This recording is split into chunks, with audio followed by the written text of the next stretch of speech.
Deixa-lhe tudo. Não! Não fujam! Não se vão embora! É para o Olive, meu! Toda nós pagando. Olha, põe o livro aqui. Damos início a esta bela manhã no nosso snack bar com um grande convidado, André Carrilho, que é um dos mais consagrados ilustradores portugueses, que tem exposições por todos os pontos do globo e trabalha de forma regular para publicações de grande prestígio mundial, como a New York Times, a Vanity Fair, Standpoint, World Magazine ou a Harper's Magazine. Com inúmeros prémios nacionais e internacionais, André Carrilho foi galardoado com o Gold Award for Illustrator's Portfolio by the Society of News Design, USA, em 2002, um dos prémios de ilustração de maior prestígio no mundo. Passamos-te a palavra, André. Uma salva de palmas, pessoal.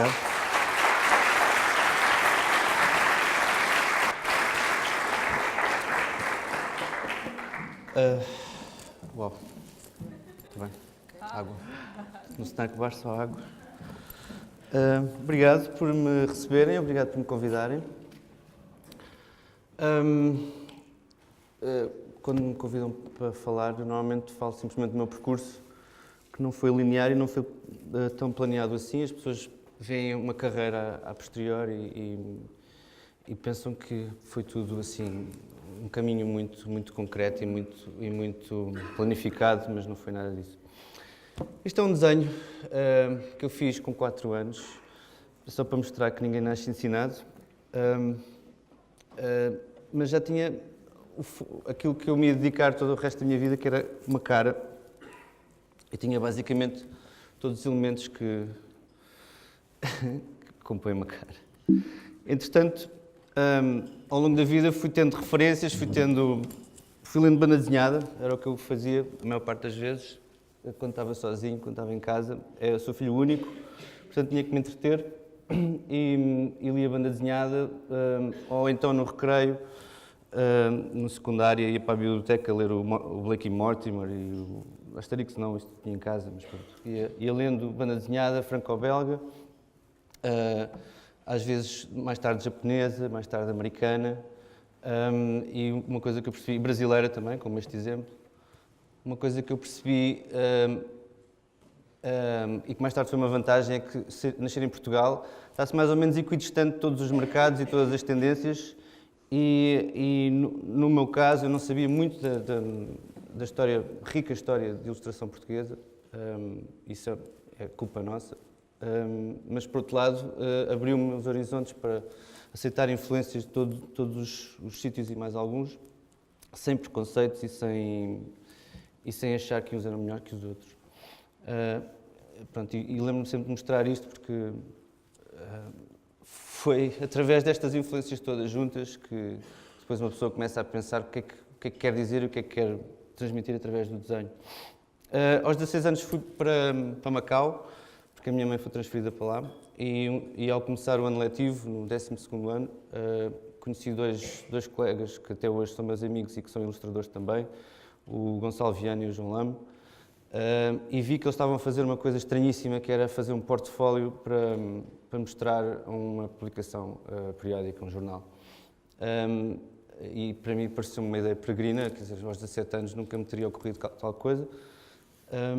E fui para casa fazer o meu portfólio e fui mostrar a outro jornal, não fui mostrar ao deles, porque eles já estavam comprometidos com um, e para continuar a ser amigo deles.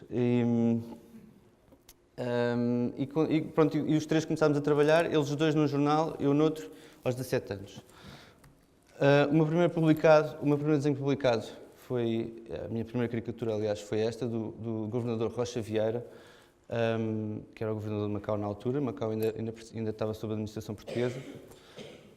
As minhas influências na altura eram muito António, do Expresso, mais um ou dois portugueses que eu achava bons. Tinha também algumas influências americanas, de um livro que eu tinha comprado na minha primeira viagem ao estrangeiro em Londres, aos 14 anos, um livro de caricatura. Pronto, ainda estava a tentar perceber como é que eu havia de desenhar e como é que eu havia de representar a realidade. Mas pronto, já nesta altura eu queria pelo menos pensar um pouco sobre a ideia e não fazer simplesmente um retrato. E aqui está é suposto ser o cabelo do Mao Tse-tung no governador de Macau. Na altura, portanto, causou alguma polémica lá no território, mas pronto, aquilo é um território muito pequeno, 16 km quadrados, com uma população pequenina de portugueses. Comecei, no Jornal Ponto Final, comecei a fazer uns cartoons, portanto eu tinha aulas à noite, 12º ano, 3 disciplinas na altura. Durante o dia o que eu fazia era pensar em ideias. As minhas influências eram o Quino, o Ziraldo, que era um brasileiro que eu gostava muito, e eu tentava fazer simplesmente ideias um pouco surreais, no meu conhecimento limitado do que era a realidade, não é? Sempre tive alguma propensão para algumas ideias cruéis, como esta em que um velhote está bloqueado porque está estacionado há demasiado tempo. E sempre achei que os dois pontos, as duas extremidades da vida, as crianças, que era o que é mais usado, e os idosos, eram grandes fatores cómicos, sendo que poderia causar algum problema, mas na altura eu não pensava muito em problemas desses do que era correto e o que não era. Aqui comecei a ensaiar algumas ideias de nonsense, de parquímetros em urinóis, e entretanto vim para as Belas Artes no ano seguinte, deixei o meu trabalho em Macau, vim para as Belas Artes em Lisboa e tinha umas aulas de geometria descritiva que eram extremamente aborrecidas. Eu era bom aluno de geometria descritiva, mas era a última coisa que eu queria fazer, era ter aulas de geometria descritiva. Então eu e o João Lame, que veio comigo de Macau e que éramos colegas de turma e de ano, inventámos esta brincadeira, que é uma brincadeira gráfica, que é o Kama Sutra para obesos, e que era o que a gente fazia durante as aulas de geometria. E fomos fazendo vários. Até que um dia, o meu tio, que é o Vítor Sá Machado, que também era caricaturista da TV Guia na altura, disse-me que havia um jornal satírico semanal, que era o Fiel Inimigo, na altura, que chegou a durar um ano, e pediram-me para eu ir mostrar lá portfólio. E eu fui mostrar o portfólio e mostrei isto. E mais uma vez, tal como aconteceu em Macau, deram-me uma página para eu pôr Kama Sutra para obesos semanalmente. E foi o que a gente foi fazendo. Mas isto, vocês podem brincar, mas foi isto que me... É por isso que eu estou aqui. Por ser pervertido. Mas pronto, basicamente era uma hipótese de fazer brincadeiras gráficas com corpos. E isto foi sendo publicado durante uma página por semana.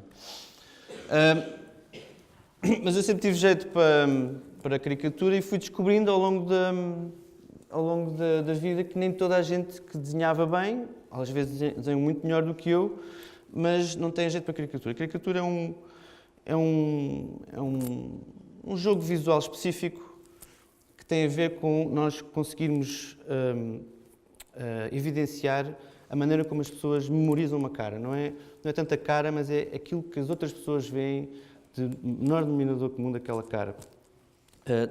O cérebro humano funciona através de exagero, simplificação e contraste. E o olhar também. Eu agora estou-vos a ver, não estou a ver as vossas caras individualmente, estou a ver uma textura.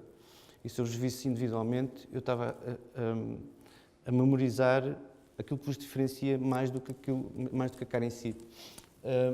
E, portanto, o caricaturista o que tem é, sabe-se lá porquê, não me perguntem, não é porque seja melhor ou pior, ou desenho melhor ou pior.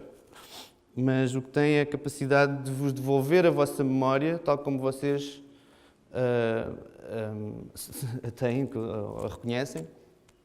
E é nesse jogo de reconhecimento que está a piada da caricatura. Aliás, eu tenho a teoria de que o humor está sempre num processo de identificação e de reconhecimento. Quer seja de uma situação por onde se passou, algo que se pensou e algo que se viu. E a caricatura é algo que se vê. Bela frase, a caricatura é algo que se vê, que giro. Pronto, comecei a trabalhar... este foi dos primeiros desenhos para o Fiel Inimigo. Era o Cavaco está na minha vida há muito tempo. Tenho algum carinho pelo Cavaco. Ele não sei se ele tem por mim. Mas pronto. Mas aqui era feito a guache. Num jornal trabalhavam o Nuno Saraiva, trabalhava o João Fonte Santa, trabalhava o Rui Zinco, trabalhavam pessoas que foram importantíssimas na maneira como eu comecei a desenhar e a ver ilustração. O Rui Zinco foi quem me apresentou um livro que é o Watchmen, que me fez repensar a banda desenhada e os argumentos. O Nuno Saraiva é genial a nível de desenho e fez-me repensar tudo acerca de desenho e imagem. Mas eu naquele sítio era a única pessoa que conseguia fazer caricatura razoavelmente bem. Comecei a ser conhecido por fazer caricaturas no público. Pediram-me uma ou outra, esta foi uma das que me pediram no público, através da diretora de arte na altura, que era a Cristina Sampaio, que é grande ilustradora e grande influência minha. E até que em 96 o público pediu-me para fazer uma série de 30 caricaturas de jogadores do europeu de futebol, da história do europeu de futebol, desde o começo.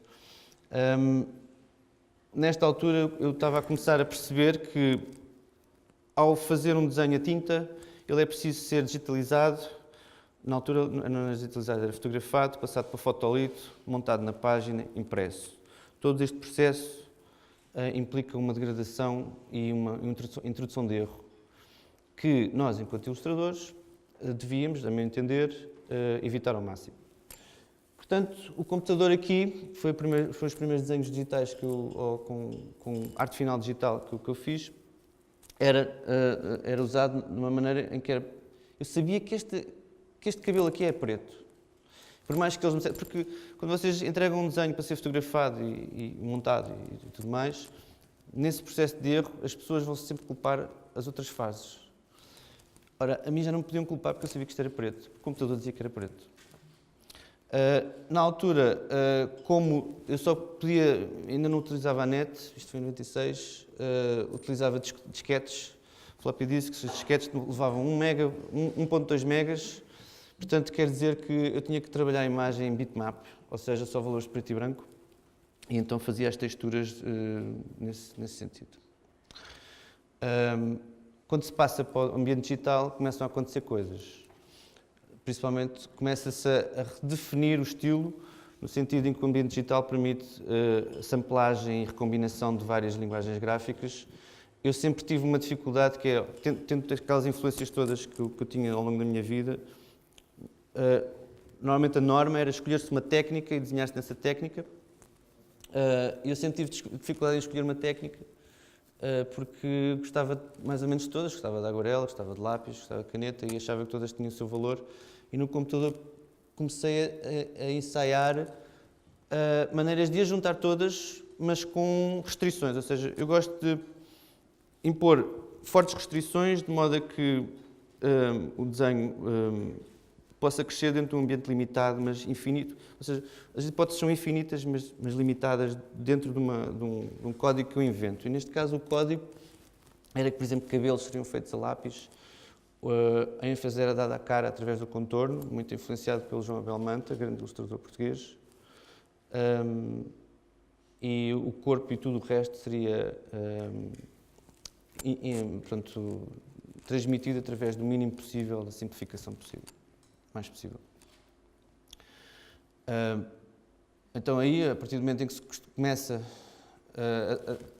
a fazer samplagens e a usar várias linguagens, aqui é a mesma coisa, portanto, no caso de pessoas de cor, era mais vantajoso utilizar sombreados mais densos na pele e deixar o corpo para uma coisa esquemática. E, inclusive, eu comecei a experimentar com 3D, só porque sim, porque me apetecia. Hoje em dia acho que não é prático, mas na altura, pronto, uma pessoa vai experimentando e vai vendo o que é que dá. Estes trabalhos anteriores foram comissariados foram pedidos pelo Jorge Silva, que era o diretor de arte do Independente na altura, que já não existe. O Jorge Silva é o responsável por a maior parte das carreiras dos ilustradores da minha geração, simplesmente porque decidiu usar a ilustração, que é uma coisa que não é óbvia, pelos vistos, para a maior parte das pessoas. Na altura também havia a Biblioteca, com o João Paulo Coutrinho, portanto havia uma bienal de ilustração e começámos todos a fazer ilustração e a viver da ilustração. Na altura isto era pago, sei lá, para aí uns 100 euros, que é basicamente o que eles oferecem hoje em dia, para aí, não sei. O Jorge Silva, entretanto, saiu do Independente e foi para o Público fazer 2 projetos gráficos, o Mil Folhas e o Y. O Y era de atividade cultural mais ligada à música, suponho eu, e o Mil Folhas era mais literário. O Mil Folhas só utilizava ilustração e um dos primeiros trabalhos que me deram, ou um dos trabalhos que me deram, era fazer uns painéis sobre o jazz em Paris.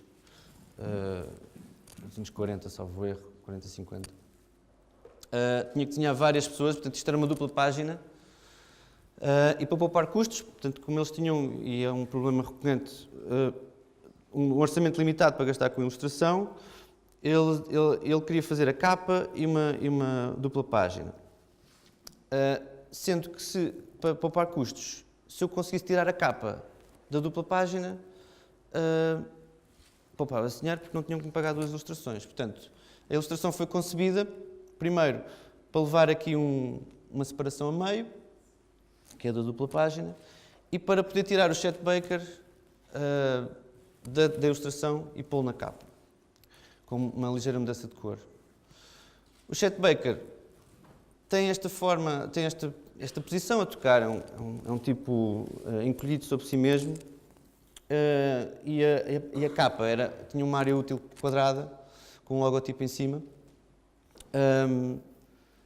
e que me permitiu criar esta composição um bocado dinâmica de ocupar o quadrado. Portanto, é sempre melhor fazer diagonais e tentar fazer com que o olhar percorra a imagem e o espaço útil da imagem, do que propriamente pegar simplesmente uma coisa a meio. É claro que cada uma destas regras tem exceções, quer dizer, eu posso de repente decidir pôr um ponto a meio, mas neste caso estava a testar uma composição mais dinâmica. Por acidente, esta ilustração foi aquela que acabou por influenciar o resto do percurso da minha carreira, porque foi esta ilustração e foi este trabalho que me ganhou, que me fez ganhar o prémio Gold Award na Society for News Design. Eu não mandei para lá os trabalhos, foi o Jorge Silva que enviou, eu só recebi um telefonema a dizer que tinha ganho. Para mim era impensável ganhar um prémio destes. E pronto. Para ir receber o prémio, era preciso pagar a viagem, porque o público não me pagava a viagem. Era preciso entrar na cerimónia pagando $400, que são 400 euros, 300 e tal euros. Ninguém me pagava a viagem, portanto, eu não fui. Mas o Jorge Silva foi e perguntou-me: queres que eu envie qualquer coisa, queres que eu leve qualquer coisa para dar lá a alguém?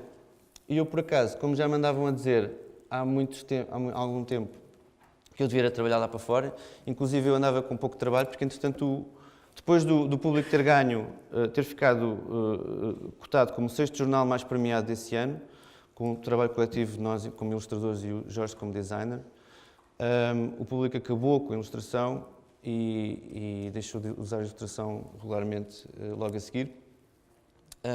Portanto, eu fiquei sem trabalho, comecei a bater a portas, isto foi para aí em 2001, e uma das respostas que eu tive foi: André, gostamos imenso do teu trabalho, porquê é que não vais lá para fora? Que é o que basicamente eles continuam a dizer agora. E pronto, e eu disse: está bem, é sempre o que eu digo quando dizem essas coisas, vou tentar ir lá para fora. Então, por acaso já tinha um portfólio preparado, tinha tido quando recebi este prémio, sabia que havia um senhor do El Mundo, que fazia parte do júri, e fui ao El Mundo, telefonei para a Espanha, fui a Madrid de propósito, fui mostrar o meu portfólio. Na altura, o meu portfólio consistia numa série de prints paradas soltas, que fizeram muito má impressão e que eles me disseram logo imediatamente que aquilo estava muito mal apresentado. Portanto, eu voltei para Portugal e pensei assim: bolas, eu estou num curso de design, eu não consigo fazer um portfólio de jeito. Então deixa cá tentar pensar na questão. Em vez de pensar nos desenhos, pensar na maneira como se apresentam os desenhos, que era uma coisa que também nunca ninguém tinha dito que era preciso fazer. Portanto, estávamos a falar do estilo, vamos falar do mercado.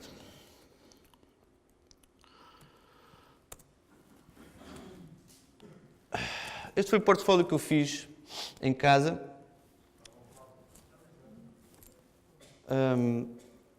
É um portfólio A5 porque a minha impressora era A3.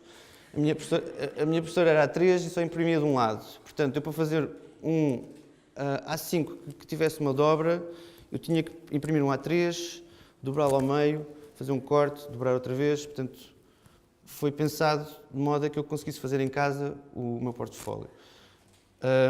Com argolas, mas eu achava as argolas feias, portanto, eventualmente depois cobria com outra folha A3 cortada, de modo a fazer uma capa. Entretanto, fiz o site, um site que era muito simples, HTML, um amigo meu fez, com 16 imagens, que tinha umas setinhas para trás e para a frente, e tinha este portfólio já preparado quando o Jorge Silva foi à Geórgia receber o prémio. Ele chegou à cerimónia e viu vários stands de várias pessoas e viu uma fila para o New York Times em que basicamente havia uma bancada e as pessoas iam pondo portfólios numa pilha. Então ele decidiu, vou pôr aqui o portfólio na pilha. Entretanto, em Londres, a diretora de arte do The Independent on Sunday, que é um semanário londrino, a Carolyn Roberts, fazia parte do júri também, que me deu o prémio, e estavam a fazer um novo projeto gráfico de uma revista dominical sobre os assuntos londrinos, chamava-se Talk of the Town, e queriam uma pessoa para as capas. Portanto, eu comecei imediatamente a fazer capas para o Independent, e esta foi a primeira. Foi o Peter O'Toole. O Peter O'Toole foi das caricaturas mais difíceis que eu tive que fazer, principalmente pela pressão de ser o primeiro desenho publicado no estrangeiro. Sempre que se pensa que não se pode falhar é quando se falha, não é? Eu fiz para aí 6 esboços, eu normalmente só faço um. Fiz 6 esboços, depois apareceram uns amigos lá em casa e eu simplesmente mostrei o desenho. Quem é esta pessoa? Eles, não sei, é o Peter O'Toole. Já estou a ver, sim. Para o lixo. Porque a caricatura não pode estar sujeita a debate, não pode estar sujeita à explicação, ou se percebe logo o que é, ou está mal feita. Portanto, o Peter O'Toole, neste caso, é um composto de vários Peter O'Tooles, que ele, no Lawrence da Arábia, era uma coisa, no Último Imperador era outra coisa. Eu conheço perfeitamente, vocês provavelmente também o conhecem perfeitamente, mas a cara dele muda completamente com a idade. E aquilo que eu estou a desenhar aqui não é propriamente o Peter O'Toole, mas a ideia coletiva que nós temos do Peter O'Toole, o cabelo de quando ele estava meia-idade, os olhos de quando ele era novo, a boca de quando ele era velho, tudo isto faz um composto que é a memória que a gente tem dele. Mais uma vez, não interessa tanto o que ele é, mas interessa aquilo que a gente pensa que ele é, ou percepciona dele. Mas uma coisa que a diretora de arte me disse foi que eu tinha que manter a composição dinâmica do Chet Baker, que ela tinha visto no júri. Ora, o Peter O'Toole não toca trompete nem saxofone, não é músico, não anda assim muito... Portanto, é um tipo até muito direitinho. Portanto, eu comecei a tentar pensar em maneiras de criar composições dinâmicas e diagonais através de posições corporais e de perspectiva, de modo a poder contornar e poder fazer aquilo que ela me pedia. Outro truque que depois fui aprendendo, que há truques técnicos que eu acho fascinantes e que têm a ver com também o nosso trabalho, porque o nosso trabalho como ilustradores não é fazer um original muito bonito, é fazer um trabalho que consiga ser reproduzido e esteja no jornal impresso. O objeto final é a obra impressa. Portanto, se a obra não está bem impressa, e se a culpa é nossa, nós fizemos um mau trabalho. Portanto, aqui neste caso, como o papel de jornal se é impresso nos dois lados, a tinta passa de um lado para o outro. Portanto, ela pediu-me para este fundo aqui não é branco. Ela queria que fosse branco, mas não é branco, porque ela me pediu para dar-lhe só um pouco de tom para poder disfarçar a tinta que pudesse passar do outro lado. E isso é um dos muitos truques e pormenores técnicos que me foram ensinando. Portanto, aqui passa-se para o work in progress. A segunda capa era mais ambiciosa. e era fazer o Maquiavel, Sócrates, Gandhi e Karl Marx, à volta de um water cooler, que eu não sabia, não fazia ideia o que era. Aparentemente, na cultura anglo-saxónica, é quando se chega ao trabalho no dia seguinte e está-se ao pé do water cooler a discutir os assuntos do dia anterior, ou que se viu na televisão, ou que se viu, ou que se leu no jornal e tudo mais. Isto começou um longo processo de eu tentar aprender todas as pequenas particularidades das outras culturas que, quando se trabalha internacionalmente, começa-se a ter que saber essas coisas. E começa-se por ter que se falar inglês, porque se vocês querem trabalhar como ilustradores, convém trabalhar fora de Portugal, convém, ou, pelo menos nos dois sítios, em todos os sítios, e se não sabem inglês estão lixados. Portanto, aprendam inglês. Eu sabia inglês porque já tinha estado em Macau, tinha aprendido cá inglês, e nós temos uma vantagem que é, ouvimos a televisão em inglês, que é uma vantagem que temos em relação aos espanhóis, aos brasileiros, aos franceses, esses todos. Ora bem, eu mandei este esboço e estava treinado pelo Jorge Silva a fazer desenhos que fossem cortados pelas margens. Tínhamos umas capas no Independente, que eram a Capital, em que ele dizia sempre para eu fazer um desenho que fosse cortado. E então aqui eu achei que devia fazer a mesma coisa, mas ela disse que não. Eu enviei este desenho, ela enviou-me de volta isto. E disse para eu completar o desenho à volta, para eu centralizar mais o desenho, o título, como vocês veem, está lá em cima, portanto eu tinha que fazer um fundo liso, referência branco, e tinha que ajustar a composição. Aqui, lá está mais uma vez, a vantagem das ferramentas digitais é que permite fazer estes reajustes um bocado rapidamente, pelo menos para a gente conseguir rapidamente chegar a uma conclusão do que é que estamos à procura. Este senhor estava muito sisudo e não estava dinâmico, tal como ela dizia, sempre a pensar no Chet Baker. Portanto, eu tinha que o pôr mais animado, pô-lo mais animado, mas mesmo assim ainda não estava muito dinâmico e cá está. Portanto, o corpo começa, e foi aqui que eu comecei a fazer composições e posições de corpos mais sinuosas e quase como cobras, porque era especificamente aquilo que me pediam para fazer e isso foi influenciando o meu estilo. Aqui também, entretanto, com o Independent foi aí que eu comecei a testar samplagem de roupas. Portanto, isto são camisas que eu tinha lá em casa, que eu punha no scanner e que achava que poderia criar um efeito interessante. E o reservatório de água foi feito em 3D, também só porque me apetecia. Não voltei a fazer a brincadeira tão cedo, porque deu-me mais trabalho que tudo o resto. Pediram para fazer o Picasso. Lá está o Picasso, nas fotografias está sempre de frente, rígido. E aqui eu comecei a tentar utilizar os meus conhecimentos de perspectiva de modo a conseguir dar uma composição mais dinâmica, ou seja, criar diferentes planos de observação. Este braço, na verdade, é metade deste no desenho, mas faz sentido porque está lá para trás. Portanto, tudo isto é a manipulação do olhar e da percepção, de modo a criar uma composição dinâmica e de modo a criar as tais diagonais, isto é quase uma cruz, que permite ocupar o quadrado útil da capa. Trabalhar para o estrangeiro, para fora de Portugal, também é interessante quando pedem para fazer coisas específicas das culturas locais, e aqui a Rainha Vitória era uma delas.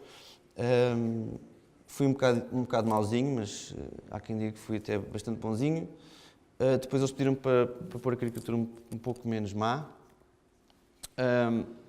mas ainda está má. A questão aqui é que é tudo uma questão de contexto, porque todo o material que eu usei para fazer esta ilustração é material que não é nobre, que é uma camisa ou umas rendas portuguesas da minha avó e da minha mãe, para fazer a Rainha de Inglaterra, que é uma coisa que supostamente seria uma coisa de luxo e extremamente inglesa. Eu acho aqui, acho porreira a ironia de utilizar só material português para fazer coisas de outros sítios. Entretanto, o New York Times passado 3 meses, manda-me um e-mail a dizer se eu não queria fazer um desenho para eles. Eu ainda fiquei a pensar um bocadinho a ver se queria. Depois disse que sim. Foi dos trabalhos mais interessantes. O diretor de arte do New York Times era o Steven Heller, era do New York Times Book Review, que era o suplemento literário, mais uma vez, um suplemento literário a utilizar caricatura e ilustração. Eu na altura não sabia, mas é provavelmente das melhores montras que se pode ter nos Estados Unidos. Portanto, eu tinha, por pura sorte, uma montra de capas semanais em Londres e uma montra de capas e caricaturas, não era sempre capas, no New York Times, nos Estados Unidos. Só essas duas coisas permitem que eu não tivesse que fazer marketing do trabalho, porque o trabalho é visto. Neste caso, o New York Times não queria que se exagerasse muito as pessoas, portanto, lá está mais uma vez, às vezes a caricatura é feita pelo aquilo que se omite e que se deixa, e não propriamente fazer narizes grandes ou olhos grandes ou, portanto, ou gozar com as pessoas. Eu não acho que seja um gozo, é sempre uma... é quase uma homenagem. Aliás, há um grande ilustrador que é o Ralph Steadman, que se recusa a fazer caricatura porque acha que está a promover as pessoas. Por mais que as desenhe mal, ou por mais que seja corrosivo, ele acha que está a promover as pessoas que está a desenhar, simplesmente porque está a dizer-lhes que elas merecem ser desenhadas. No meu caso, eu sempre fui mais brando. Aqui estava a testar uma...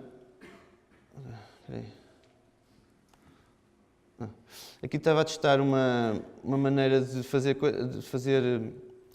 composição de linguagens. Portanto, aqui é uma mancha de tinta passada para contorno. Isto também depois acompanha a minha evolução a utilizar o Photoshop, em que tecnicamente vou conseguindo fazer mais coisas do que consegui no princípio. Juntando com um contorno que eu fazia à caneta, portanto, eu desenhava isto em 2 folhas, uma à caneta, outra a lápis, em mesa de luz, e depois digitalizava as duas e montava-as em Photoshop. E deixava algumas coisas numa layer e outras noutra, e juntava a samplagem de tecido. Mais uma vez um pullover que eu tinha para lá. Ups, espera aí.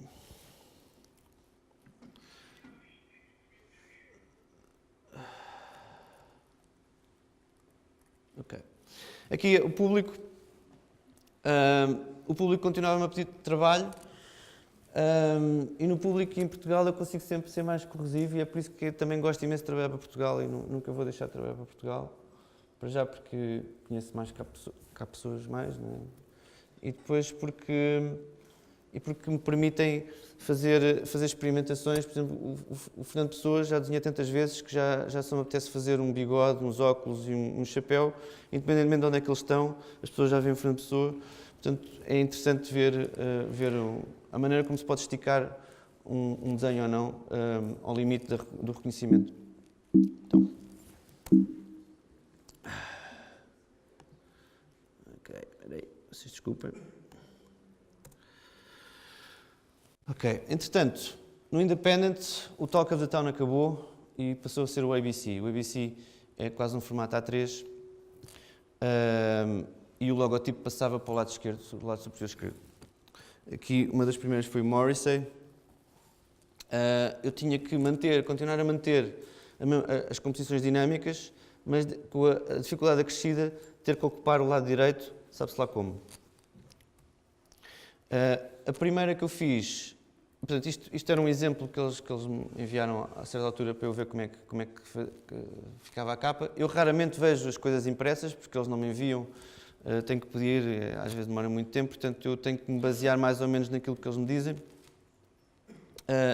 E pediram para fazer o David Hockney, o pintor, e eu comecei por enviar este esboço, a tentar fazer com que ele, lá está, percorresse a capa e ao mesmo tempo deixasse aqui o topo esquerdo vazio. A diretora de arte achou que este esboço estava muito rígido e que eu tinha que fazer outro. Então fez o truque que eu apliquei no Picasso, que é, deixa cá pôr perspectiva nisto, com uma silhueta sinuosa, com uma perna muito maior que a outra e tal, tudo mais. Eu até hoje gosto mais deste esboço, mas este também não foi aprovado Já não lembro porquê, mas não foi aprovado. Então comecei a aplicar outros truques que eu já tinha aprendido, que era, por exemplo, quando uma pessoa está sentada, o facto de estar sentado pode ser indicado só pelo corpo e não ter que desenhar mais nada. Portanto, e o facto de deixar o espaço vazio do cenário faz com que a própria mancha do desenho e do corpo possa ser interessante e possa ser dinâmica. Portanto, aqui realmente eu não estou a desenhar a cadeira, nem a poltrona, nem o sofá, sei lá onde é que ele está sentado, mas funciona a nível de mancha. Também não foi aprovado. Já não sei porquê. Porque estava muito feio. Este aqui, pronto, é mais ou menos a mesma coisa. Portanto, isto é só para vocês saberem, eu raramente tenho que fazer este tipo de coisa. Normalmente eu faço um esboço e não convém enviar muitos esboços, porque eles depois começam a escolher demasiado e é sempre mau para toda a gente, principalmente para mim. Mas neste caso, pronto, se eles pedem especificamente uma correção, claro que uma pessoa tem que fazer, porque por mais que eu diga, portanto, o meu trabalho é um trabalho colaborativo, não é um trabalho de, portanto, é uma atividade artística, uma atividade gráfica, porque é para ser reproduzida, portanto, vocês têm que pensar como é que isto vai ser reproduzido, como é que a cor vai ser impressa, tudo isso, mas também é contextual, ou seja, está sempre sujeito a um contexto, ao contexto da capa, do design para onde vocês estão a trabalhar, do diretor de arte para quem vocês estão a trabalhar, da publicação e do público-alvo para quem estão a trabalhar e do assunto, portanto, que vos dão. Portanto, há sempre uma data de fatores que é preciso fazer malabarismo e, portanto, dá sempre que... A minha perspectiva é sempre tentar fazer o máximo que eu possa, porque eu, enquanto profissional, eu tenho que saber mais do que o cliente aquilo que ele quer. E tenho que estar sempre a ouvir. E não posso perder calma, às vezes já perdi, mas é sempre contraproducente. Aqui já começávamos a estar melhor, é que são praticamente iguais, mas como vocês veem, vai ficando uma mancha mais interessante e mais dinâmica, e mais aquosa. Portanto, foi uma altura, até ali no final dos anos 90, não, no princípio dos anos 2000, em que estava muito na moda, coisas assim, sinuosas e aquosas, e manchas assim mesmo orgânicas. Aqui já é cor, com o meu casaco de cabedal, que eu fui buscar ao armário. Acabou por não ficar mal, mas, mais uma vez, havia aqui um espaço vazio. Se o logotipo ia aqui, havia aqui um espaço vazio, portanto, eu tinha que o preencher de alguma maneira e a solução foi para o fumo. Portanto, isso é só para demonstrar que a ilustração não ficou assim. A minha vontade de fazer esta ilustração assim foi altamente condicionada pelas circunstâncias da encomenda, da publicação, portanto, é tudo. E o nosso trabalho é esse, é tentar mexer nós com contextos que outros nos dão. A Billie Holiday, também com, mais uma vez, as rendas da minha avó, que serviram para imensa coisa.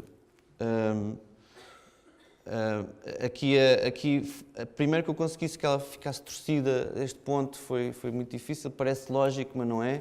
Isto é completamente antinatura. Ela teria uma hérnia discal se fosse mesmo assim.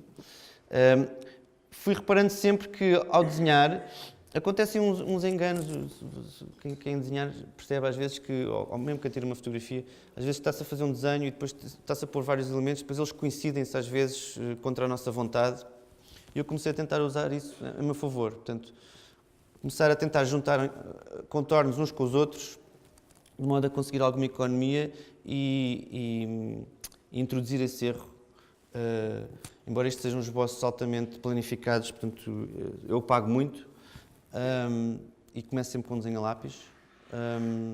Isto é lápis, depois é colorido no computador e tudo o resto portanto, os contornos são todos definidos a lápis e depois eu torno a passá-los no computador. Bacon, o pintor Francis Bacon também. Eu gosto imenso de fazer pessoas que admiro. Francis Bacon é um dos meus pintores favoritos e tentei fazer-lhe justiça. E aqui, mais uma vez, o estar sentado permite... uma pessoa em pé é sempre mais estática e mais rígida que uma pessoa sentada, em que se pode apoiar e fazer com que o corpo dê de si. Com isso também, ele não tem braço esquerdo, não é preciso. Não serve para nada. E está sentado, mais uma vez. Eddie Lamar, que é uma atriz dos anos 40, que também aqui divertia-me a fazer, portanto, a pegar nas minhas camisas e tentar fazer com que elas parecessem cetim ou outras coisas quaisquer. Testar vários tipos de coloração na pele, que foi sempre, eu sempre tive dificuldades com cor e o computador, para mim, é uma ferramenta valiosa porque permite testar e permite fazer progressões sem ter tanto medo de errar. Não é? Halle Berry, mais uma vez sentada, isto foi para uma capa do El Mundo. Sentada, não se sabe onde, mas está sentada, acho eu, se concordarem comigo. Foi muito difícil fazer a Halle Berry, ela tem uma cara muito normal. Não tem a ver com ser bonito ou não ser bonito, tem a ver com ter caras regulares em que não se percebe às vezes onde é que está a característica que a distingue das outras. Aqui, por exemplo, achei que as orelhas estragavam a cara, portanto não pus orelhas. É sempre uma questão de ver o que é que funciona. O Sean Penn, este foi fácil, não há nada a dizer. Mas a questão é que aqui já comecei a fartar-me de utilizar tecidos porque começou a parecer demasiado formulaico. É uma fórmula que já estava gasta e que eu estava sempre a fazer a mesma coisa e que parecia assim uma coisa definida pelo computador e não tanto por mim. Portanto, aqui decidi deixar de usar samplagens desse tipo e começar a voltar a desenhar. Ao longo da carreira, começa-se a perceber que, ou pelo menos eu comecei a perceber que é tudo muito bonito fazer caras, mas, quer dizer, não anda a dizer nada. E que, às vezes, convém pensar um bocado na realidade. Portanto, o Diário de Notícias pediu-me para fazer um retrato do Bin Laden e eu comecei a perceber que, se calhar, devia introduzir qualquer coisa mais acerca da história que estava por trás da pessoa, principalmente porque se um estilo pode ser copiado, se uma maneira de fazer gráfica, uma técnica pode ser copiada, uma metodologia de raciocínio e de pensamento é muito mais individual e mais única. Portanto, eu comecei a tentar pensar o desenho a nível de conceito, já com as ferramentas técnicas que eu já tinha adquirido, mas tentar fazer com que o desenho desse sempre uma perspectiva pessoal do que estava a fazer. E essa é que acaba por ser a verdadeira autoria. Quer dizer, eu posso defender uma técnica e desenvolver uma técnica o mais que possa, mas ninguém vai pensar como cada um de nós individualmente. É difícil copiar toda uma vivência, toda uma memória, toda uma maneira de ver o mundo que nem toda a gente consegue ter. Portanto, eu esforcei-me por ter. Aqui os Jogos Olímpicos em Pequim, tinha que fazer o presidente do Conselho lá na altura. E comecei a desenvolver uma técnica de analogia visual, ou seja, se era para pensar em ideias, eu pensava primeiro em imagens que resultassem de junção de vários conceitos. No caso, eu pensei o que é que poderia ser o logotipo dos Jogos Olímpicos e lembrei-me que podiam ser rodas de bicicleta porque simplesmente têm a forma igual. E depois logo vejo se isso faz sentido ou não. Portanto, a minha maneira de pensar começa sempre pela imagem e depois é que vai para aquilo que eu quero dizer. Entretanto, comecei a trabalhar para a New Yorker, que isso também foi muito importante. E a New Yorker pediu-me para fazer o Edgar Allan Poe, escritor de contos de terror e que influenciou quase toda a literatura de horror dos tempos modernos. Ele tem dois contos muito conhecidos, O Corvo, The Raven, e The Gold Bug, O Escaravelho Dourado. E eles pediram-me 2 ou 3 esboços e a New Yorker, quando me pede 2 ou 3 esboços, eu faço os 2 ou 3 esboços porque é a New Yorker. Diziam que era a página inteira, não tinha mais nenhuma condicionante e que eu tinha que ter uma ideia. Como ele literalmente morreu na miséria e escrevia para comer, ou seja, ele escreveu o Corvo para poder ter dinheiro para comer, lembrei-me que podia ele simplesmente, ser literal, estar a comer o corvo e estar a comer o escaravelho. E mandei este esboço. E mandei outro esboço, que era ele estar a ser aquecido, porque ele realmente vivia na pobreza, estar a ser aquecido no inverno pelos manuscritos à volta do pescoço, como se fossem um cachecol. Lá está uma analogia visual entre o papel e o cachecol, que podem ser parecidos. O outro esboço foi aprovado, este esboço foi aprovado, mas ele está com um ar sonolento, ele não pode estar com um ar sonolento. Então já não tem um ar sonolento. Toca de acabar, podia acabar, mas o corvo tinha que ser mais realista. Portanto, o corvo ficou mais realista, ele não ficou mais sonolento. Aqui comecei a tentar introduzir um aspecto de erro e de fazer à mão, portanto, tentar que o digital não seja tão digital, sendo digital é mesmo. E chegamos aqui ao ano passado, a Vanity Fair, entretanto comecei a trabalhar para a Vanity Fair regularmente, e a Vanity Fair começou a gostar do trabalho e disse-me que se eu não queria fazer um painel de 42 caricaturas, baseado num painel feito em 1933 pelo Miguel Covarrubias, que foi a primeira encarnação da Vanity Fair. A Vanity Fair foi fundada em 1920 e tal, 30, e acabou com a guerra para ser ressuscitada em 1980. Quem está à frente da Vanity Fair, a gente pode pensar que em Nova Iorque aquilo é tudo um grande mundo e tal, mas aquilo acaba por ser controlado por 2 ou 3 tipos. E a Vanity Fair, quem diz o que se passa na Vanity Fair é uma pessoa que é o dono daquilo, que é o Graydon Carter, que é um filantropo de 1,90 m e que eu tive a felicidade de conhecer e que é assustador.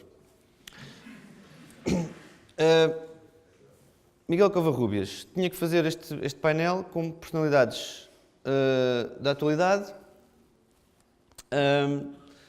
seguindo a mesma composição, mas dando-lhe o meu toque. Em 1995, o Robert Risco fez a mesma coisa, que é um dos caricaturistas que ainda trabalha para a Vanity Fair. Fez Hollywood dos anos 90, com mais ou menos a mesma composição. E basicamente eles estavam-me a pedir para o centenário da revista eu fazer este tipo de trabalho. Eu se calhar agora mostrava o vídeo de fazer esta ilustração.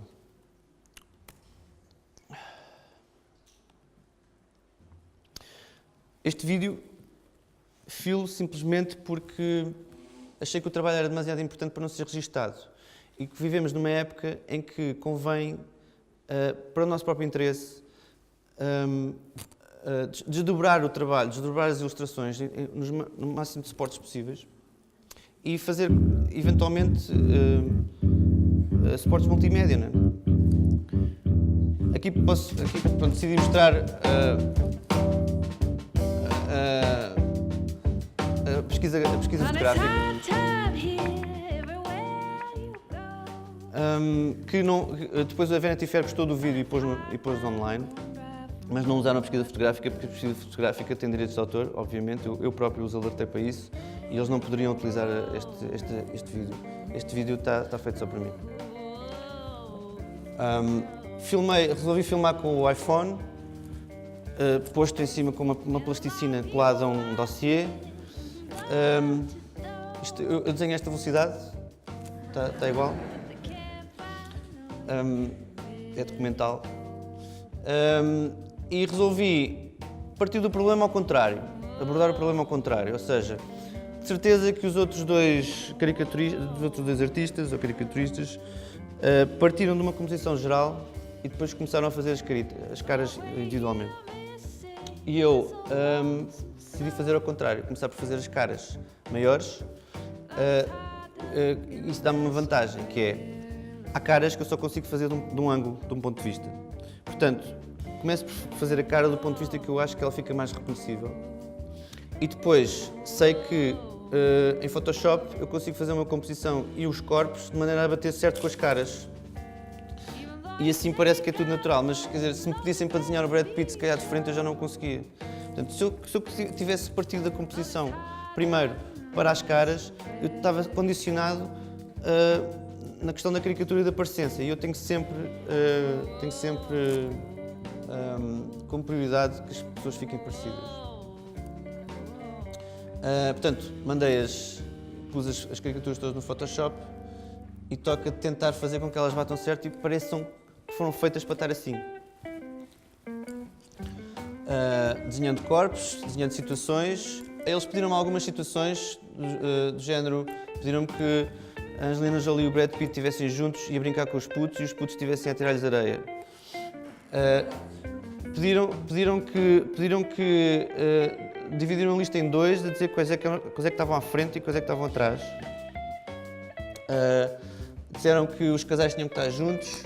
Começaram a acontecer alguns erros inadvertidos. Por exemplo, a Jennifer Aniston ficou ao pé do Brad Pitt e da Angelina Jolie. Eu não o fiz de propósito, mas era porque fazia sentido e eles não se importaram nada com isso. Depois do esboço feito, eu volto a fazer o esboço em vetores no Photoshop. E aqui foram para aí umas centenas de vetores. Eu tive 2 meses para fazer isto, mas fiz em um mês.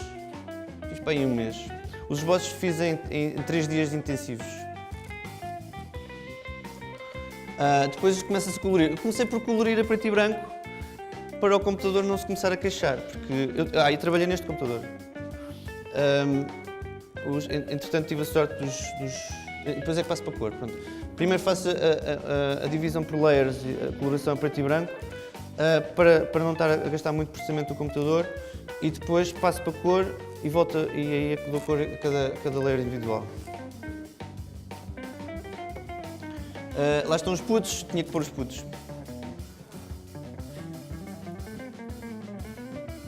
Pronto, e depois dava os meus toques estilísticos, portanto a minha composição está basicamente igual às outras. Mas...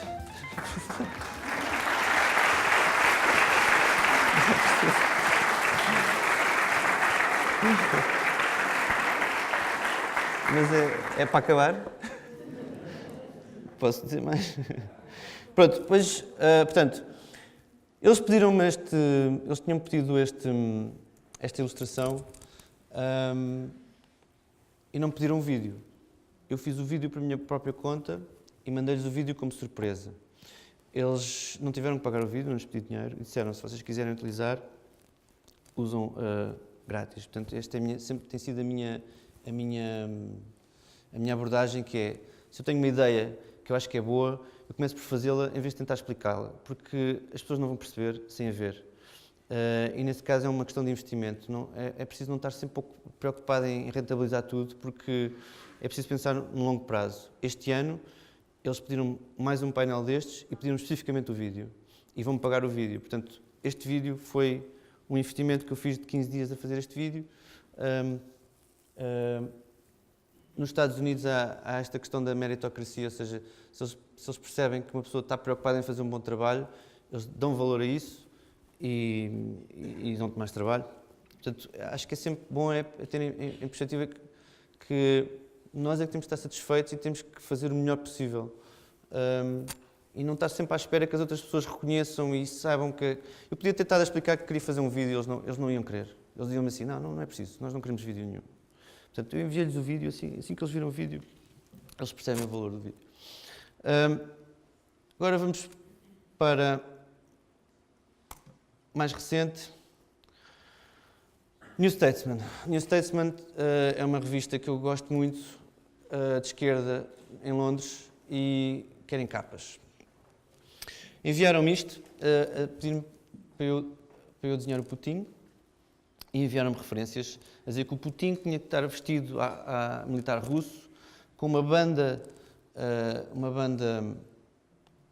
no braço a dizer Ukraine is Russia, e eles próprios puseram aqui a foice e o martelo, tem que estar a foice e o martelo, portanto mandaram-me esta referência, mandaram uma capa, disseram para fazer o Putin.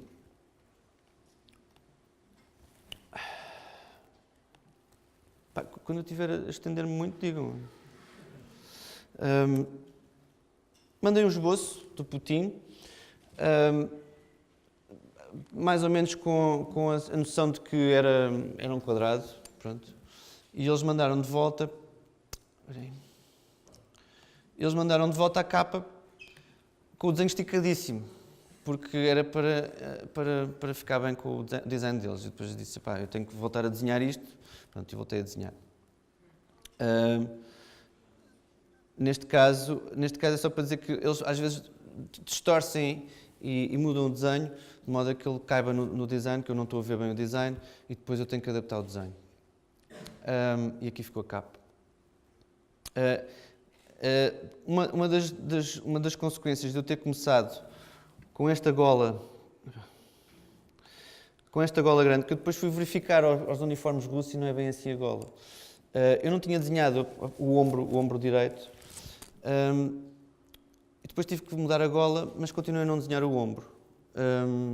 No Twitter esta falta de ombro causou alguma polémica.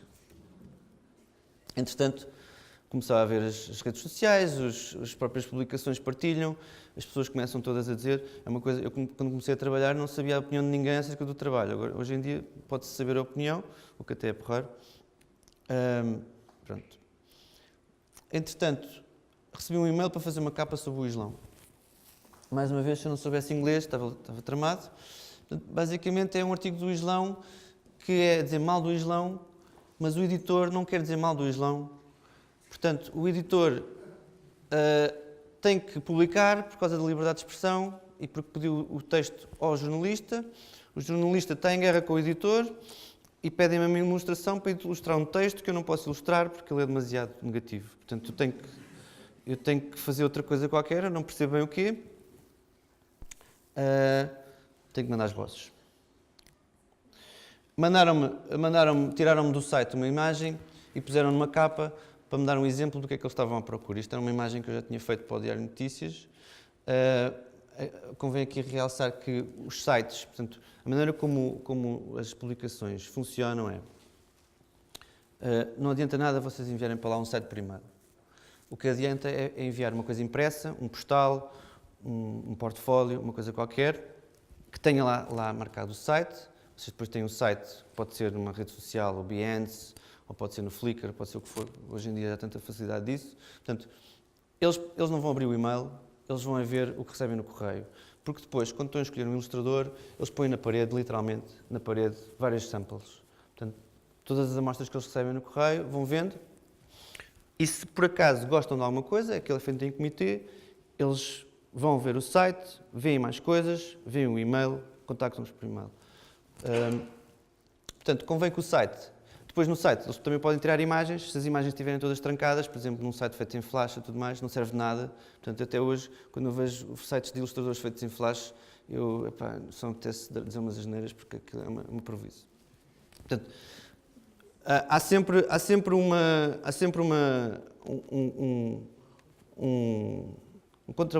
balanço entre proteger o trabalho, o trabalho tem direitos de autor e tudo mais. Por outro lado, é preciso fazê-lo um pouco partilhável, que é para os diretores de arte poderem sacá-lo e fazerem capas assim para mostrarem ao diretor, ao editor e tudo mais. Eu então comecei a tentar ter ideias sobre o Islão que fossem interessantes. Portanto, aqui lembro-me de fazer um megafone que fossem burcas, só porque sim. Isto era uma ideia que eu já tinha, que era simplesmente uma brincadeira visual, mas que diz aquilo que eu penso sobre a burca. E tinha uma ideia também antiga, que era fazer um naipe de cartas com religiões, em que em vez de a gente estar a jogar com paus ou espadas, estamos a jogar com cruzes ou crescentes e tudo mais, em que o valete é um imã, a dama é uma mulher de burca e tudo mais. Portanto, eu achei que esta era relativamente vaga, não estava propriamente a dizer mal do Islão, mas era basicamente um ponto da situação, qual é o jogo que a gente tem na altura. E aqui, pronto, isto foi há questão de 2 meses, e aqui eu aprendi uma última lição que eu aprendi, que foi: o editor achou que esta não servia que eles gostavam das caras, mas capas com mãos não funcionam. E eu nunca tinha ouvido tal coisa. Realmente fui ver, capas com mãos não funcionam. Pois, se calhar tem razão. Capas com mãos não funcionam. Porque ele dizia, eu depois comecei a pensar nisso e eu acho que o que ele quer dizer é que parecem livros técnicos ou qualquer coisa assim. Se vocês pensarem, mãos em capas são sempre coisas a ensinar qualquer coisa, ou geometria descritiva, ou qualquer coisa assim. Portanto, quando queres criar uma ligação com o público, com os leitores, se calhar convém pôr caras a pessoas e não mãos. Mas eu nunca tinha pensado nesse assunto. Então lá está, tentei usar as cartas de uma maneira em que criasse uma situação. Esta foi mais ou menos aprovada, mas eles demoraram muito tempo a responder. E quando demoram muito tempo a responder, quer dizer que não está bem. Isso uma pessoa vai sentindo, que é, quando está bem, respondem logo. Quando demoram muito tempo a debater, quer dizer que não está a resultar. E eu comecei a pensar que eu devia pensar noutra coisa alternativa, só porque não estava satisfeito também. Eu não achei que fosse uma boa capa. Lembrei-me de uma ideia que eu tinha tido há pouco tempo, que é quase todas as religiões, quase todas não, as três principais que a gente fala, não são as três principais do mundo, mas são aquelas que a gente fala mais, que é a religião judaica, o Islão e os católicos. Todos eles, em alguma circunstância, têm o mesmo chapéu, que é um chapéuzinho assim, que vai assim no cocuruto. E eu pensei, bem, se calhar eu posso fazer uma coisa inclusiva das três religiões, que se falam no texto, todos com chapéus e livros.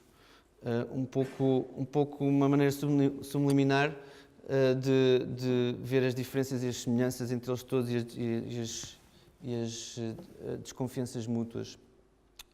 Eles não me pediram para enviar este esboço, eles estavam no outro esboço, mas eu disse, epá, eu tenho aqui outra ideia, o que é que vocês acham? Isto já durava há 2 semanas. Eles disseram, gostamos desta, pode ser esta.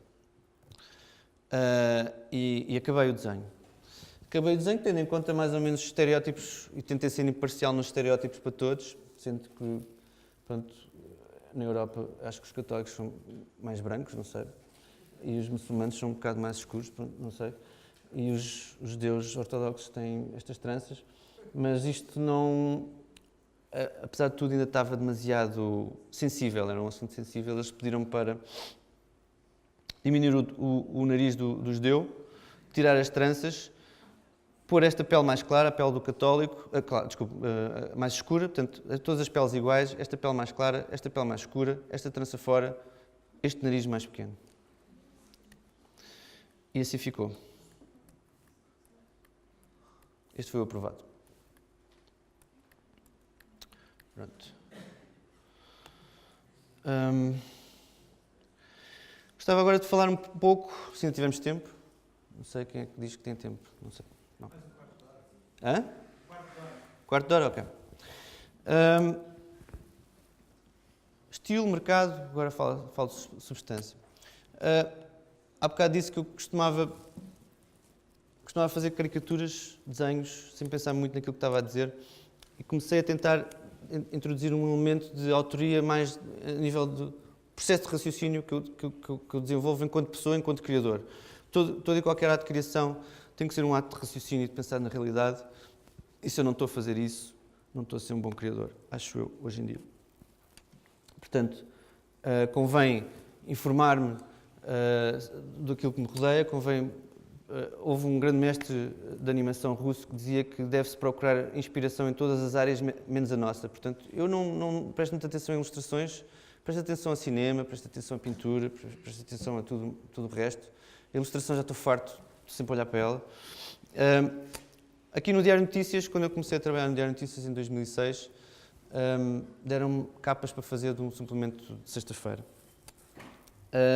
E no Diário Notícias, normalmente, o que eles dizem é: faz uma ilustração sobre intelectuais, que é o caso. E eu, mas não tenho mais nada para me dizer? Não há texto. Então eu tenho que pensar no que é que são os intelectuais. Aqui eu comecei a desenvolver uma técnica de pensar a ilustração a nível de analogia visual. No sentido em que, se eu penso em intelectuais, o que é que define um intelectual a nível visual? Será o cérebro, e depois tento pensar o que é que o cérebro parece. E vou fazendo mentalmente uma sucessão de imagens, e o cérebro parece ou uma noz, ou um novelo, ou ou emaranhados de várias coisas e decidi ir pelo novelo. Não porque fizesse sentido, mas porque me parecia uma imagem interessante. E depois, mais tarde, durante o processo de fazer a imagem, tento ver se faz sentido e acrescentei os fios que saem para o resto da divisão, para o envolvente, e acrescento e chega uma metáfora visual do que é um intelectual, uma pessoa que está ligado ao que o rodeia, não é? À realidade. O que é mais misterioso aqui é o gato, que eu pus não sei porquê, mas apeteceu-me. Era porque estava aqui um espaço em branco e precisava de um gato. Faz uma ilustração sobre DVDs piratas. E eu, mas o que é que os DVDs piratas parecem? Parecem coisas redondas. O que é que são coisas redondas? São hambúrgueres, ovos estrelados, não sei o que mais. Se calhar se eu puser... sim, pois, olha, comida de má qualidade, DVDs de má qualidade, piratas. Ok, pronto, fica assim. Faz uma ilustração sobre tradutores de clássicos. E eu, mas quais clássicos? Não sei. Então, um livro, o que é que um livro parece? Livros, padrões de riscas. Se eu passo um pente no cabelo, ficam padrões de riscas. Então, fica uma pessoa a dar ordem a um emaranhado de letras. Nem sempre eu posso fazer isso, porque quando eles me dizem faz uma ilustração sobre a SIDA na idade avançada, no sentido em que umas estatísticas descobriram que os idosos andavam a ter demasiados casos de SIDA, mais do que os jovens, aí já não conseguia fazer grandes analogias visuais com órgãos sexuais ou qualquer coisa assim. Pensei em fazer simplesmente uma outra hierarquia de ideias que seriam mais cinematográficas e de cena. Portanto, faço uma cena que só pelo aquilo que não diz ou pelo aquilo que não quer mostrar, dar assim um ambiente e tentar transmitir uma certa sensação. Aqui uma tristeza aliada, portanto, acoplada ao amor. Pediram para fazer uma dupla página sobre o 11 de setembro e eu optei por fazer uma coisa que funciona a nível circular, num ciclo perpétuo de pessoas que se transformam em soldados, vítimas que se transformam em soldados, que fazem outras vítimas que se transformam em agressores.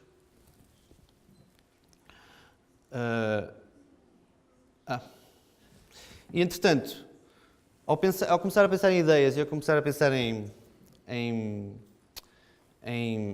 cada vez mais cartoons, que era uma coisa que eu achava que não conseguia fazer porque não tinha tempo para fazer, com o João Fazenda, com a Cristina Sampaio, com o João Paulo Coutrinho, resolvemos criar um projeto de cartoons animados. Isto foi em 2008, a gente estava a ver que as explicações, e eu ainda acho que está nesse sentido, as explicações hão de deixar o papel, as explicações periódicas, pelo menos da maneira tão massificada que tem agora. Acho que se calhar depende da evolução dos leitores, portanto não ser uma tablet, ser uma coisa flexível, pronto, não interessa. Mas o que interessa é que eu acho que o trabalho de ilustração vai tornar-se multimédia, portanto, ou interativo, ou multimédia, com uma vertente de animação ou não, pronto. E este foi o primeiro ensaio que a gente fez, que era fazer clipes de 30 segundos de cartoons, que a gente conseguia fazer numa semana.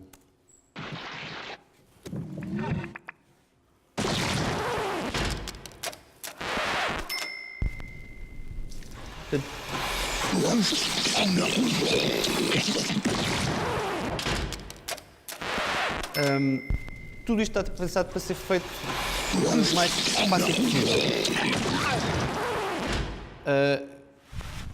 Eu já tinha alguma experiência de animação e sei que é mais fácil animar coisas de recortes, portanto com partes que são definidas e que simplesmente se articulam, do que provavelmente estar a fazer animação frame a frame. Esta animação, por acaso, foi feita por mim em 2 dias e o som é feito por outra pessoa. As ideias eram tidas em comitê, portanto, nós os 4, eu, a Cristina Sampaio, o João Fazenda e o João Paulo Coutrinho. Fiz mais uns quantos. Este foi baseado numa ilustração. Aquela ilustração que viram há bocado.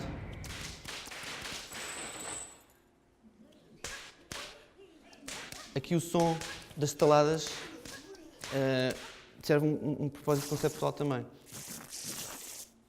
E o tecido a ser rasgado. Aqui é também baseado numa ilustração que eu tinha, que era o euro como a casca de um caracol, mas eu percebi que se eu diminuísse muito a figura, via-se mesmo só um caracol. Portanto, isto é um mesmo loop, isto é um loop de 2 a 3 segundos, que está filmado de várias maneiras, de modo a dar uma continuidade de 30 segundos.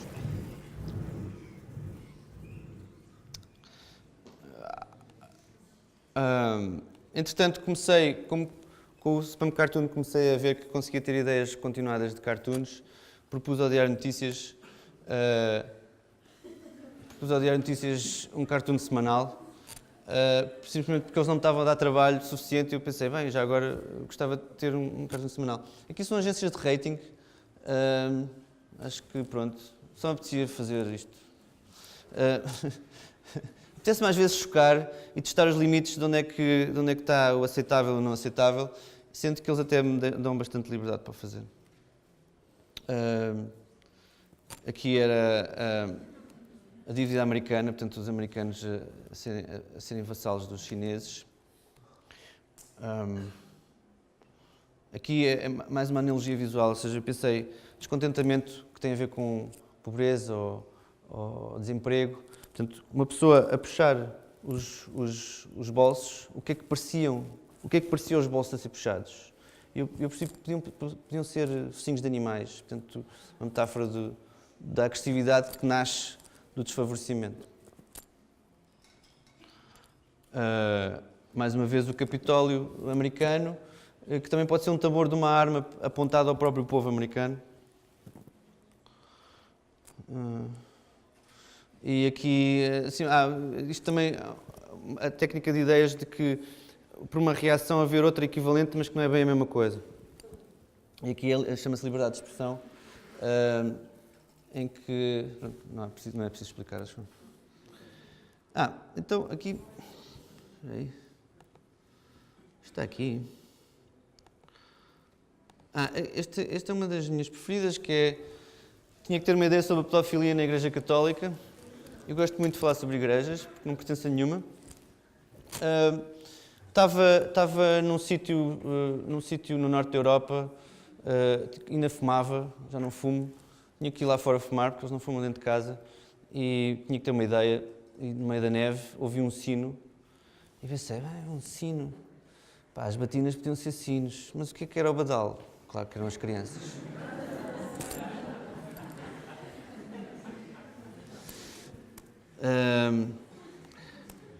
O Wikileaks aqui é uma ideia mais composta, portanto, às vezes dá gozo de ter ideias que sejam composições de várias ideias, portanto, aqui quer o Wikileaks como ventoinha, quer o Uncle Sam a ficar nu, não é? O rei vai nu, através da ventoinha, mas depois as próprias roupas a rasgar são os papéis da Wikileaks.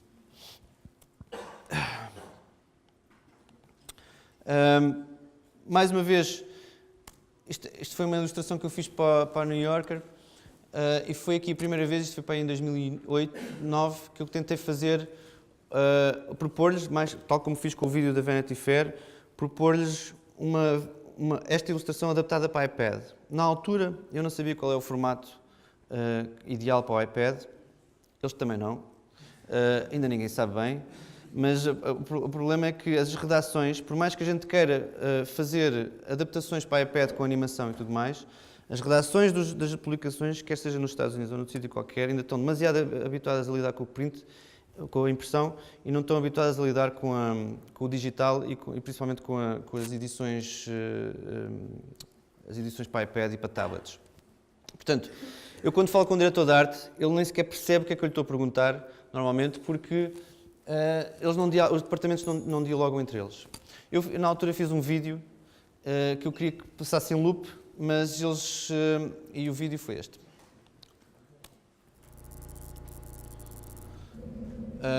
É uma animação simples, portanto, fazer com que... acrescentar qualquer coisa à ilustração, de modo a que ela passa a ser interativa ou passa a ser animada.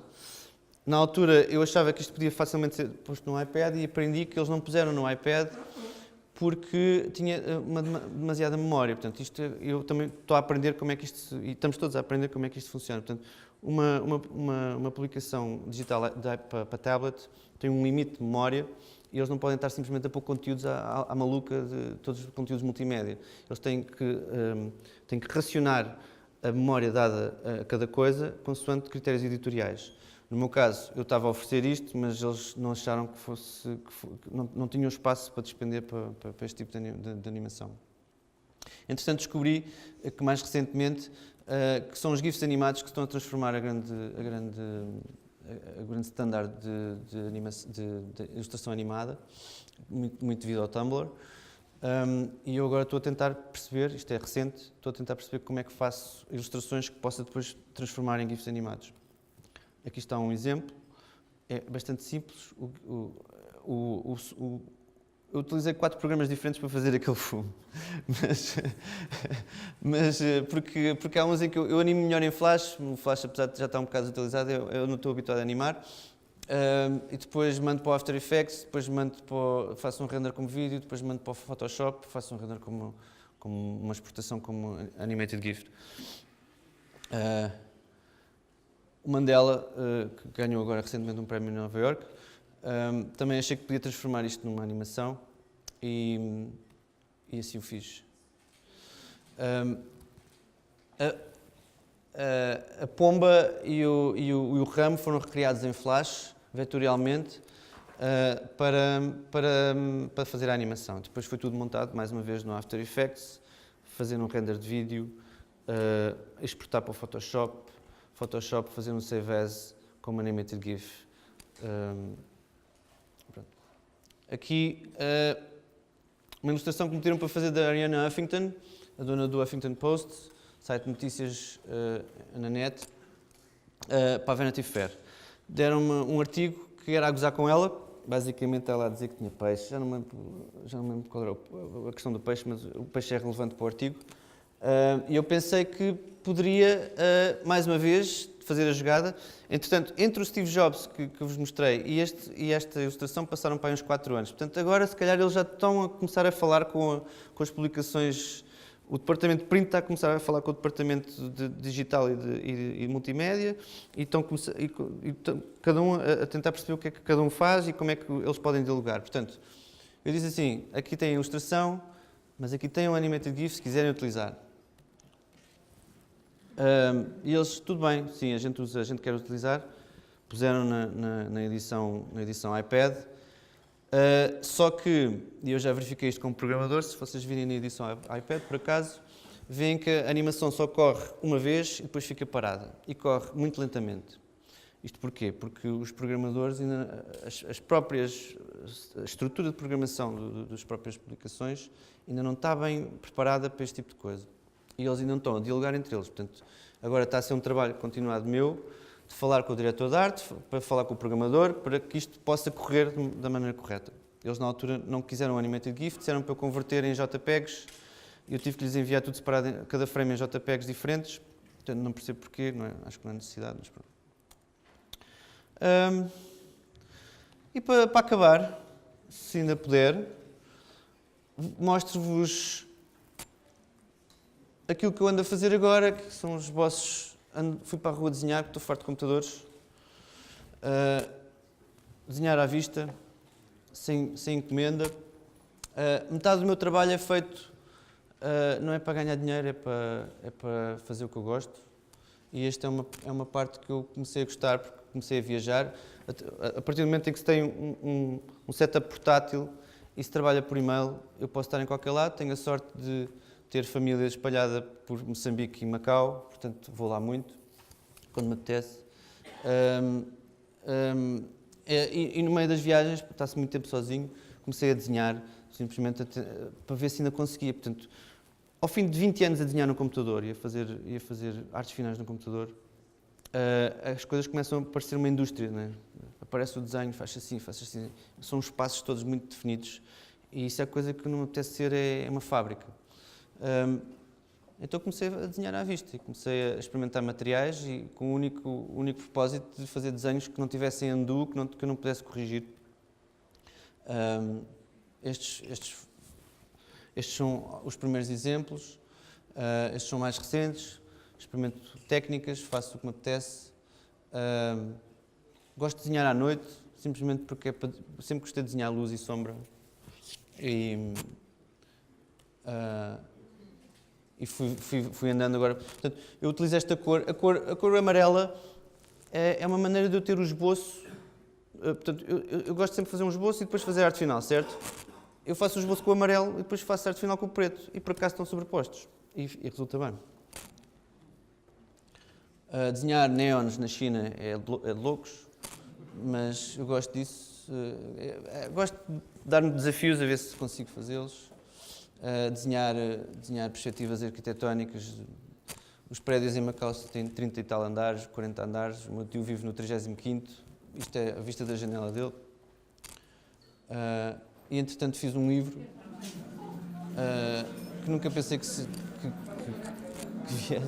surgisse. Quer dizer, não comecei a fazer os desenhos não por causa disto, comecei a viajar não para fazer este livro, mas no final acabei por juntar uns textos e umas imagens e ver o que é que saía. Este livro está agora à venda. E isto é a coisa mais recente que eu fiz. Obrigado.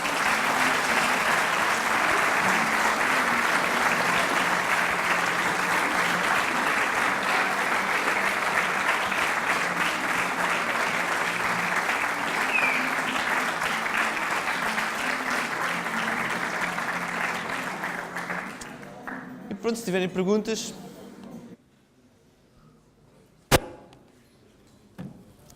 Sou malta esclarecida. Não? Obrigada, André, pela tua presença. Alguém tem perguntas, curiosidades? Um momento de conversa?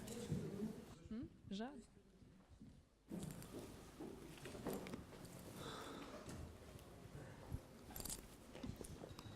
Olá, bom dia. Isto é mais uma partilha, não será bem uma pergunta. Eu já sigo o percurso do André há alguns anos, pelo menos desde 2004. 24?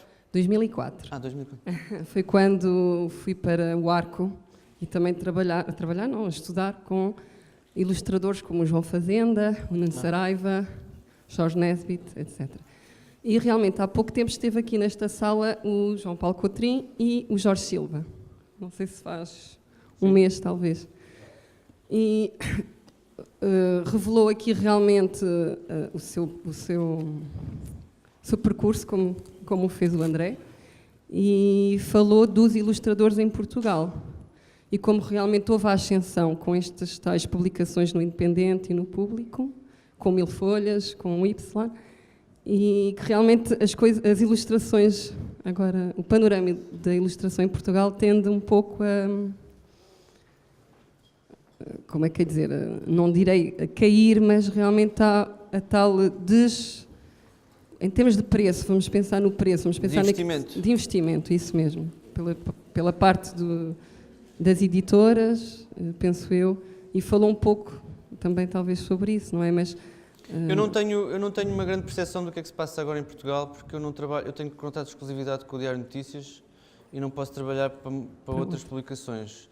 Além disso, todo o meu trabalho editorial internacional ocupa-me tempo e não me permite fazer livros ou fazer outro tipo de coisas aqui em Portugal. Eu gostava de fazer livros para crianças, mas não tenho tempo. Gostava de fazer banda desenhada, mas não tenho tempo. Portanto, eu não sei... assim, o meu instinto é que, se querem trabalhar só em Portugal, estão tramados. Mas isso sempre foi assim. Quer dizer, Portugal é um meio pequeno. E hoje em dia nós temos tanta qualidade. Eu vi ali fora a qualidade. Eu tive há 2 anos num festival em Brooklyn de banda desenhada. Não era melhor que isto. Nós é que temos que perder menos. Há que apostar, não é? Hã? Há que apostar, então, também nesta situação As pessoas que estão aqui devem criar e não devem ter medo de o fazer. E não devem ter complexos. Nós temos uma vantagem enorme de sermos portugueses e de sermos europeus. Temos uma vantagem porque para já eles têm mais curiosidade acerca de nós do que terão acerca de outro americano ou qualquer coisa assim. E nós temos uma perspectiva única das coisas. Nós só conseguimos ser universais se formos individualmente portugueses, ou espanhóis, ou seja o que for. Portanto, formos o que formos e assumirmos o que somos. Houve uma mensagem comum entre si e o Jorge, foi realmente a ideia do ilustrador, que é uma grande aposta. Embora o Jorge muitas vezes diz para a gente não ter ideias. Tá bem, mas foi realmente Tenho uma ideias, a mensagem ideia é que minha. ficou. Tá bem, obrigada. Obrigado. Mais alguém? Não há perguntas? André Carrilho? Não? Eu não tenho perguntas também. Isto é uma oportunidade única que vocês têm. Tantos ilustradores que eu conheço nesta sala e ninguém tem uma pergunta? Eu já estive na vossa situação, também não perguntava nada. Depois arrependi-me. Uma vez esteve aqui o David Carson e eu queria lhe fazer uma pergunta e não fiz. Qual é que era? Era que ele estava a dizer que o que interessa é a intuição. E eu estava a achar que ele estava full of shit. Porque é o acaso e a intuição. Isso é full of shit. Desculpem lá, não é nada o acaso e a intuição. É o acaso e a intuição, mas gerida por um propósito que é altamente racional. A maneira como ele escolhe os trabalhos podem vir do acaso e da intuição, mas ele não escolhe ao acaso. Se fosse escolher ao acaso, qualquer pessoa fazia, não é? Não, ele tem uns critérios, isso é que ele devia ter falado. Mas pronto, mas eu gosto imenso do David Carson. Olá, André. Olá. A apresentação foi fabulosa. Acho que foi um excelente exemplo para os alunos perceberem o teu percurso. Há aqui 3 ideias que eu acho que são muito importantes realçar. Acima de tudo, tu tens um talento inato, mas houve realmente muito trabalho. E isso é uma coisa que convém realçar, é que ele de facto trabalhou muito para conseguir dominar a parte técnica e de processo do desenho. Há uma coisa que eu achei muito interessante, que foi tu realçares que hoje em dia o mais importante é ir beber às outras áreas. E dá a ideia, e é verdade, quer os designers, quer os ilustradores, é muito importante nós estarmos atentos a tudo o que nos rodeia. E isso reflete-se também muito nas tuas ideias e é realmente brilhante o processo, e foi muito importante teres partilhado isso connosco, de como é que tu chegas às ideias, como é que tu fazes, qual é que é o processo, quer a nível de forma, quer a nível de representação. E eu gostava, de algum modo, que tu partilhasses connosco, quando estiveste na universidade, ou quando estiveste neste momento que eles têm uns 21 anos, 20 anos, qual é que achas que era a abordagem mais importante? Era estar focado em dominar a parte técnica, era estar focado em começar a ver outras pessoas, em copiar pessoas, em perceber o que é que se identificam, enfim, mais nesse sentido de... Eu quando estava na faculdade não fazia ideia o que é que ia fazer na vida. Portanto, eu não sou bom exemplo. Eu desisti da faculdade, estive nas Belas Artes, não tive uma boa experiência, porque comecei também a trabalhar para publicações, mas sempre com a noção de que tinham-me dito que não se podia fazer vida disso. Portanto, estava no curso de design gráfico e achava que ia ser um designer. E provavelmente teria sido, se não tivesse sido ilustrador, mas o que é que uma pessoa... Eu acho que cada um é que... Eu não consigo dar conselhos, eu não faço ideia como é que eu vos hei de orientar, porque eu não sei. Eu próprio, para mim foi ir vendo as oportunidades, num sentido geral eu queria era desenhar, pronto. Num sentido geral eu queria desenhar. E depois, tendo em conta as oportunidades que vão aparecendo, as pessoas que se conhecem, portanto, não me arrependo de ter estado nas Belas Artes, porque conheci pessoas, o Nuno Saraiva, o Luís Lázaro, pessoas que eram meus colegas, que, tendo acabado ou não a faculdade, foram importantes para mim. E, portanto, eu não sei, eu acho que, se calhar, o melhor conselho é experimentarem um pouco de tudo, experimentar, fazer várias coisas, ver o que é que soa melhor, não é? A ilustração tem a vantagem, tem a característica de ser uma área criativa de diálogo com outras áreas. Portanto, a ilustração nunca está isolada, pelo menos não é assim que eu entendo a ilustração. A ilustração está ao lado de um texto, ao lado de uma música, ao lado de outras coisas quaisquer. porque se estiver isolada eu chamo-lhe outra coisa, mas pronto, isso é a minha definição pessoal.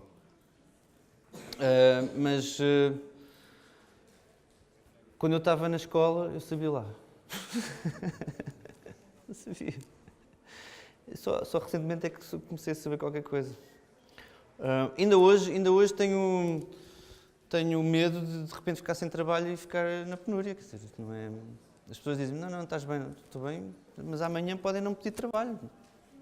Portanto, eu acho que... Eu tenho amigos que foram... Olha, o Gonçalo Viana, que acho que também já cá teve, tínhamos uma discussão, um grande amigo meu. Aos 17 anos nós tivemos essa discussão na faculdade. Olha lá, para que curso é que tu vais? Eu disse, vou para design gráfico. Não havia curso de ilustração. Eu vou para design gráfico. Não sei o que, e tu? Eu vou para a arquitetura porque a arquitetura é que dá dinheiro. E ele foi para a arquitetura. Passado uns anos estava no desemprego e ficou ilustrador outra vez. E agora é que está bem. Portanto, esta história de ter o calculismo de que vou para doutor, vou para médico, vou para isto, aquilo, eu acho que deves fazer aquilo que... E o Viana sempre teve jeito, foi para cartoon, quer dizer, para que é que ele foi para a arquitetura? O que é que isso interessa? Acho que, por um lado, tem que se fazer aquilo que se gosta e aquilo que se sabe, ou que se, pelo menos tem a intuição de que se faz bem. Por outro lado, é preciso ser responsável, portanto, há sempre esta dicotomia, não sei. Quem? A intuição. Pois, não. Não, a intuição, portanto, ouvir, mas com pés e cabeça. Quer dizer, eu quando fui-te explicar à minha mãe que não ia acabar o curso, teve que ser fundamentado, não foi assim, olha, tive uma intuição, tchau. Minha mãe não, mas por acaso tive a sorte de ter uma mãe que ouvia, pronto, e eu disse, olha mãe, é assim, estou a trabalhar para o público e para o independente. Até hoje nunca ninguém me perguntou se eu tinha um curso. Perguntaram para ver o portfólio. Eu já tenho portfólio, não tenho curso. Se eu continuar a tirar o curso, não vou ter portfólio porque vou estar a gastar tempo para tirar o curso. Portanto, o que é que tu achas? E ela, bem, se tu estás-me a dizer a verdade, faz sentido. Pois, eu acho que eu devia trabalhar, não é? Porque eu já estou a trabalhar. Mas isto não é um conselho para vocês, estás a ver? Era o meu caso específico, percebes? Encontrei o Steven Heller quando eu estava a trabalhar para o New York Times, por acaso ele veio a Londres e eu decidi lá ir ter com ele. E eu estava a pensar assim, bem, eu quero ir para Nova Iorque, se calhar devia ir para lá tirar um mestrado ou tirar um curso. E ele era o diretor do curso de ilustração de Nova Iorque, da Universidade de Nova Iorque. Encontrámos-nos em Londres, eu fui a Londres de propósito para o ver. Estávamos os americanos, uma reunião de pequeno almoço, que é uma coisa que para mim é completamente bizarra, mas era um pequeno almoço de reunião. E eu estava-lhe a perguntar, olha, o que é que tu achas de ir para Nova Iorque, tirar um curso? E ele, porquê? Então, mas para trabalhar assim, mas tu já não estás já a trabalhar no New York Times? Eu, sim, então para que é que vais tirar o curso? Se as pessoas estão a tirar o curso, querem trabalhar no New York Times. Portanto, ele aconselhou-me, vai a Nova Iorque 6 meses ou 2 meses e conhece lá umas pessoas, mas curso já não precisas. Portanto, eu tive essa sorte. Se calhar se tivesse um curso tipo este, se calhar tinha-me sido útil, mas na altura não havia. Na altura, no curso de design gráfico, nem sequer me permitiam desenhar a modelos, nem sequer me permitiam desenhar à vista, punham-me a fazer maquetes, coisas assim, odiei aquilo. Portanto, pronto, não sei como é que são os cursos aqui, não sei como é que... O meu percurso foi este. Não sei...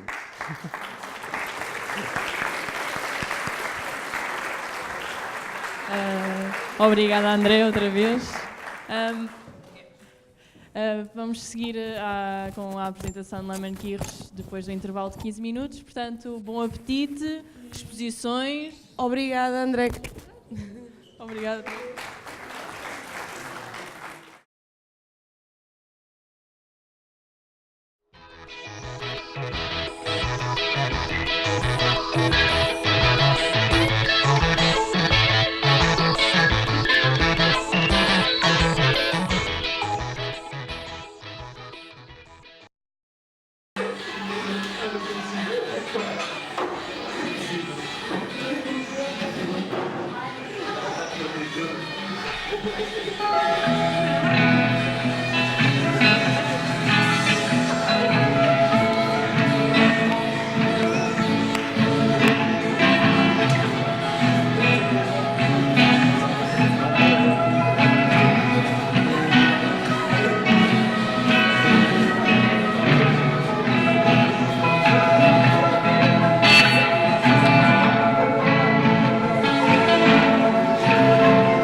sei.